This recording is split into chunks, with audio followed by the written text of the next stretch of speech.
नमस्कार दोस्तों, स्वागत है आपका क्राइम स्टोरी बॉयज पर, जहां हम आपके लिए लाते हैं ऐसी कहानियां जो रिश्तों की बुनियाद हिला देती हैं और जिनसे समाज हैरान हो जाता है। आज की कहानी है दादी का अधूरा प्यार, 35 साल के प्रेमी संग भागने की हैरान करने वाली कहानी। उत्तर प्रदेश की एक दादी की, जिसने अपने बेटे, बहुओं और पोतों को छोड़कर 35 साल के प्रेमी के साथ भाग जाने का फैसला किया। ये कहानी है उत्तर प्रदेश के एक छोटे कस्बे की, जहां सब कुछ साधारण का एक खुशहाल परिवार, जिसमें दादा दादी, बेटे, बहुएं और छोटे छोटे पोते रहते थे। घर की बड़ी बहू अक्सर कहती, अम्मा जी, आप तो हमारे घर की लक्ष्मी हैं, आप हैं तो घर में रौनक है। लेकिन इस सजी धजी तस्वीर के पीछे एक अधूरी ख्वाहिश, एक अधूरा सपना और अधूरा प्यार छिपा हुआ था। दादी की उम्र लगभग 55 साल थी। उनकी शादी कम उम्र में हो गई थी, जैसा कि उस दौर में आम था। पति मेहनती तो थे, पर रिश्ते में मिठास कभी उतनी गहरी नहीं रही। वो हमेशा सोचती, जिंदगी में कुछ तो कमी है, शायद प्यार कभी सही मायनों में मिला ही नहीं। बच्चे बड़े हो गए, बहुएं घर संभालने लगीं, पर दादी के भीतर का खालीपन बढ़ता गया। करीब 2 साल पहले दादी के जीवन में एक अजीब मोड़ आया। गांव का ही एक 35 साल का युवक उनकी जिंदगी में आया। शुरुआत में वो युवक घर के कामों में मदद करता, कभी खेत में, कभी बाजार में। धीरे धीरे दोनों की बातें बढ़ीं और बातों बातों में दोस्ती, फिर अपनापन और फिर प्यार में बदल गई। दादी ने पहली बार महसूस किया, ये इंसान मुझे समझता है, मेरी बात सुनता है, मुझे अहमियत देता है। घर वालों को भनक भी नहीं लगी।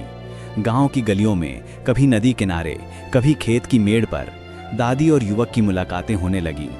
कभी देर रात मोबाइल पर बातें, कभी चुपके से लिखा हुआ खत। ये प्यार धीरे धीरे दादी की लत बन गया। लेकिन छुपा हुआ प्यार कब तक छुपा रहता।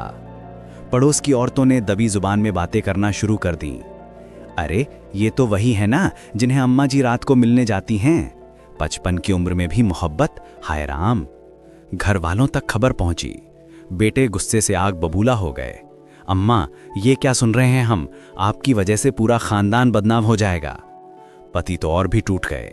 उन्होंने रोते हुए कहा, मैंने जिंदगी भर तुम्हारे लिए मेहनत की और तुम किसी और के साथ मोहब्बत कर रही हो। लेकिन दादी ने एक ही बात कही, तुम लोग समझ नहीं पाओगे, मैंने पहली बार महसूस किया है कि मैं जिंदा हूं। परिवार लाख समझाता रहा, बेटे बहुएं आंसू बहाते रहें, लेकिन दादी अपने निर्णय पर अड़िग रहीं। फिर वो दिन आया। रात के अंधेरे में, जब घर वाले सो रहे थे, दादी अपने सामान का छोटा सा बैग उठाकर दरवाजे से बाहर निकल गईं। गली के मोड़ पर उनका 35 साल का प्रेमी इंतजार कर रहा था। मोटरसाइकिल पर दोनों सवार हुए और गांव छोड़कर दूर कहीं निकल गए। सुबह जब परिवार को पता चला तो कोहराम मच गया। पति दहाड़े मार मार कर रोने लगे। वो औरत मुझे छोड़कर चली गई जिसके साथ मैंने 50 साल बिताए। बेटे समाज के डर से शर्मिंदा थे। हम लोगों का क्या होगा, लोग तो हमें ताने मारेंगे कि हमारी माँ भाग गई। पोतों को समझ ही नहीं आ रहा था कि उनकी दादी क्यों चली गईं। परिवार ने थाने में शिकायत दर्ज करवाई। पुलिस ने तलाश शुरू की, लेकिन दादी और उनका प्रेमी पहले ही शहर छोड़कर दूसरी जगह जा चुके थे। कहा जाता है कि दोनों ने किराए के मकान में रहना शुरू कर दिया।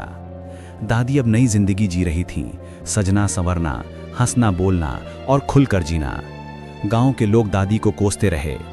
55 की उम्र में भी इश्क, लाज शर्म बेच दी। लेकिन कुछ औरतें धीरे से फुसफुसातीं, शायद उसने वही किया जो वो जिंदगी भर करना चाहती थी, बस देर से।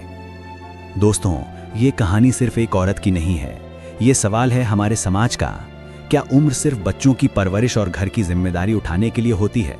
क्या किसी महिला को अपने लिए जीने का हक नहीं? या फिर क्या दादी ने सचमुच गलत किया, पति, बच्चों और पोतों को छोड़कर जाना? आज भी वो परिवार दादी को याद करके रो पड़ता है। पति की आंखों से आंसू नहीं सूखते। बेटे और बहुएं समाज के तानों से टूट चुके हैं। दादी अपने प्रेमी संग खुश हैं या नहीं, इसका कोई पक्का पता नहीं। लेकिन इतना तय है कि उन्होंने वो रास्ता चुना जिसे समाज स्वीकार नहीं करता। दोस्तों, ये कहानी हमें यही सोचने पर मजबूर करती है कि प्यार उम्र का मोहताज नहीं होता, लेकिन रिश्ते हमेशा जिम्मेदारी के साथ आते हैं। कभी कभी किसी की चाहत उसके परिवार के लिए दर्द बन जाती है और कभी किसी का त्याग उसकी अपनी खुशी छीन लेता है। मणिरत्न। यही थी आज की 25 मिनट तक की सच्ची घटना से प्रेरित कहानी, 55 साल की दादी और 35 साल का प्रेमी। दोस्तों, क्या आपको लगता है कि दादी ने सही किया या गलत? मैं चाहूंगा आप कमेंट में अपनी राय जरूर दें।